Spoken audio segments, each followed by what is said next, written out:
$5 trillion economy by 2025, much earlier than the targeted 2027, so suggests a recent government estimate.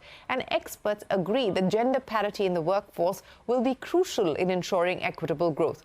But that's where a lot of work still needs to be done. CNBC-TV18's Abhimanyu Sharma reports that a report by the Centre for Gender Analysis shows women's participation in India's labour workforce is just 22%. Experts believe a lot more needs to be done quickly if the government's targets are to be met.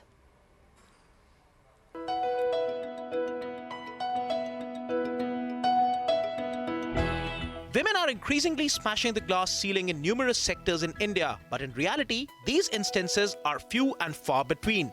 A study on women's economic participation in the Global South reveals that over 50% of women workers in India, Bangladesh and Zambia are employed in agriculture or other low productivity services.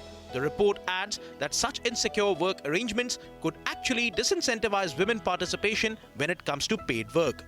We don't just need to address the symptoms of the problem. We need to actually address the causes. Policymakers need to take women's needs and their resourcefulness into account. Agriculture is not the best sector. It is an informal sector with low levels of productivity and poor employment. We want them to actually grow and develop and get skilled and go into other sectors as well.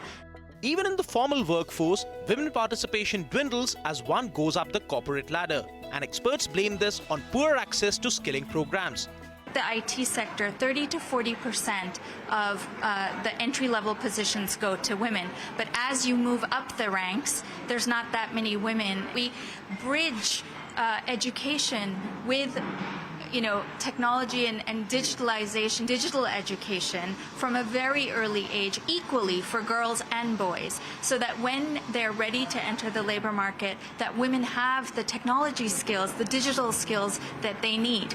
If women are getting an equal representation in the higher value add roles, and which is of course dependent significantly on their skill development and on education, they will be a part of that economy which somehow leverages the development of technology rather than is detrimentally affected. But a higher participation rate of women will not automatically mean better outcomes. The report says policy measures by both government and corporate India are needed to encourage more women participation in the formal workforce, and this includes social protection and job security.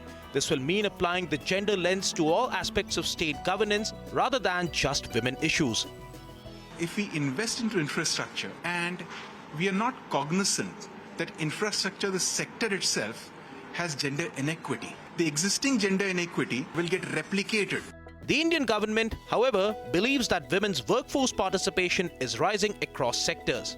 Data already shows that women's workforce participation is rising. Today, nearly 1/3 of women are part of the workforce.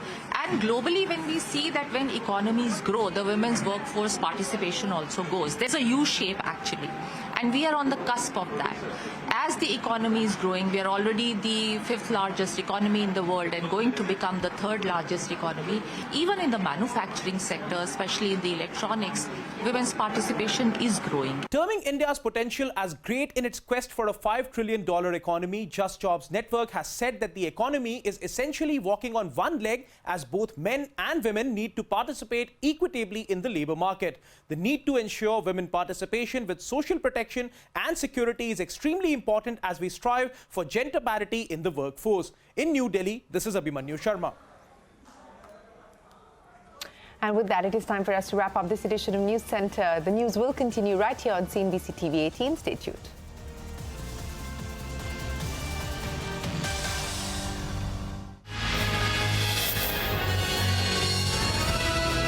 CNBC TV18.